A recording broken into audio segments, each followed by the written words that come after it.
कहानी उन आम घरों की है जहाँ खाने वाले तो कई, लेकिन कमाने वाला एक मर्द ही होता है।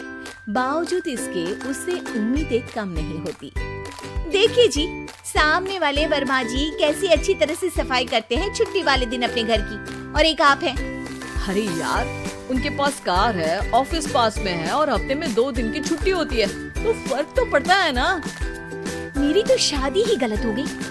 अरे कोई मस्त लड़का मिलता, कमाता भी, घुमाता भी, घर के कामों में भी मदद करता, लेकिन नहीं जी, हमारे वाले को तो कमाने से फुर्सत ही नहीं, और कमाई भी ऐसी कि कोई जरूरत पूरी ही नहीं हो रही है। सुनील बेचारा शीना को देखकर सोचता है कि शीना सही कह रही है, देखने में सुंदर है, घर का सारा काम कर लेती है, उसे तो कोई भी अच्छा लड़का मिल सकता था। क्या सोच रहे हैं, भागने का इरादा तो नहीं है? अरे नहीं मेरी प्यारी बीबी, मैं तो नहीं, पर डर है कि तुम नहीं कहीं भाग जाओ मुझे छोड़कर। शीला सुनील के मुंह से प्यार भरी बात सुनकर मुस्कुराती है। आप भी ना। सुनील एक दिन ऑफिस से घर आता है कि तभी शीना कहती है, सुनिए जी, वो मेरी सहेली आई थी, सारा दिन वो लोग यहीं थे, अब जा रही थी तो मैंने कहा नहीं नहीं, मेरे पति छोड़ आएंगे ना तुम्हें, तो रोक लिया मैंने। सुनील थोड़ी देर कुछ सोचता है, फिर कहता है, ठीक है, मैं कपड़े चेंज करके आता हूँ। अरे तेरे पति को तो लग रहा है कि अच्छा नहीं लगा। अरे नहीं नहीं, ऐसी कोई बात नहीं है, रुको मैं अभी उन्हें घर के कपड़े देकर आती हूँ। शीना अंदर जाती है जहाँ सुनील पलंग पर लेटा होता है। अरे क्या मजाक है, वो कह रही है कि आपने मुंह बना लिया। सही तो कह रही है, सुबह से अब ऑफिस से लौटा हूँ, एक कप चाय का तो पूछा नहीं, 20 किलोमीटर जाओ और आओ, और फिर कल उसी टाइम पर ऑफिस। अरे यार, मुझे गाड़ी चलानी आती ना तो बोलती भी नहीं आपको, और कौन सा रिक्शा खींच कर जाना है आपको। सुनील अब क्या बोलता। रात देर से आता है और सो जाता है। अगले दिन शरीर दर्द हो रहा है। अरे तो मत जाओ ना ऑफिस, चलते हैं ना मार्केट घूमने, फिर पिक्चर देखेंगे और रात में खाना खाकर घर वापस।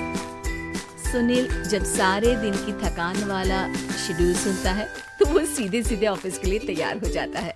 अब आए दिन शीना की डिमांड बढ़ती चली जाती है और सुनील उसको पूरा भी करता, लेकिन एक दिन, ए जी मेरा भाई आ रहा है, उसे 2 लाख रुपए की जरूरत है।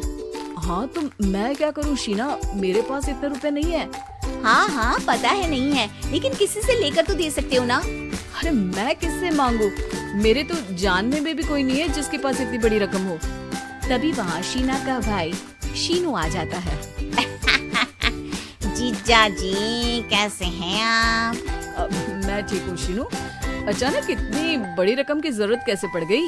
अरे जीजा जी, वो बिजनेस शुरू किया ना, तो उसके लिए पैसे की जरूरत है, काफी हो चुका है, थोड़ा पैसा बचता है तो मैंने सोचा आपसे ले लूं। देखो मेरे ऑफिस में कुछ लोग हैं जिनकी सेविंग अच्छी है, मैं उन लोगों से बात करके देखता हूँ। सुनील ऑफिस से किसी से पैसे लेकर शीना को दे देता है। शीना वो पैसा भाई को दे देती है। 2 महीने बाद, अरे यार शीना, वो ऑफिस वाला आदमी अपने पैसे मांग रहा है, कैसे दूं? अपने भाई से बोलो ना पैसे दे दे। अरे हाँ हाँ दे देगा, कहाँ भागा जा रहा है, आप उनको बोल दो कि दे देंगे। थोड़े दिन बाद, शीना वो आदमी मुझसे आज भी पैसे मांग रहा था यार, मैं तंग आ गया हूँ, ऑफिस जाते ही सामने उसका चेहरा दिखता है, क्या बोलूं, बार बार पैसे मांगता है। अच्छा मैं शीनू को फोन लगाती हूँ, बात करके देखती हूँ। शीना भाई को फोन करती है, लेकिन वो फोन उठाता ही नहीं। लगता है भाई कहीं ऐसी जगह है जहाँ नेटवर्क की समस्या होगी। सुनील अगले दिन दोपहर को ही घर आ जाता है। उसका चेहरा उतरा और परेशान सा होता है, वो रोने लगता है। अरे क्या हुआ जी, आप इतना परेशान क्यों हैं? सब ठीक तो है ना?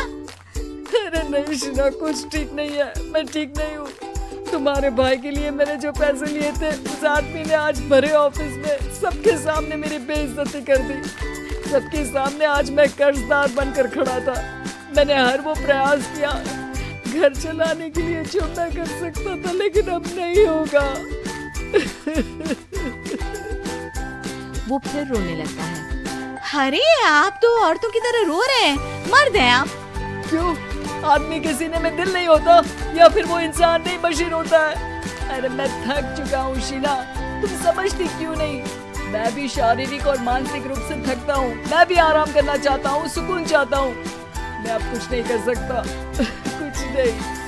वो बैठ जाता है। शीना पति को हैरान परेशान देखकर चुप हो जाती है। अगले दिन, सुनिए, ये लीजिए 2 लाख रुपए, उस आदमी को दे दीजिए और बोल दीजिए कि आज के बाद किसी को पैसे के लिए बेइज्जत ना करे। सुनील पैसे देखकर राहत की सांस लेता है। अरे शीना, तुमने तो मेरा बहुत बड़ा काम कर दिया। अब मैं शान से ऑफिस जा सकता हूँ। लेकिन ये पैसे आए कहाँ से? ये पैसे मैंने अपने गहनों को गिरवी रख कर लिया है। तुम ठीक रहो, निश्चिंत रहो, मैं बस यही चाहती हूँ। मुझे माफ करना, पर अब मैं समझ चुकी हूँ कि मर्द को भी दर्द होता है।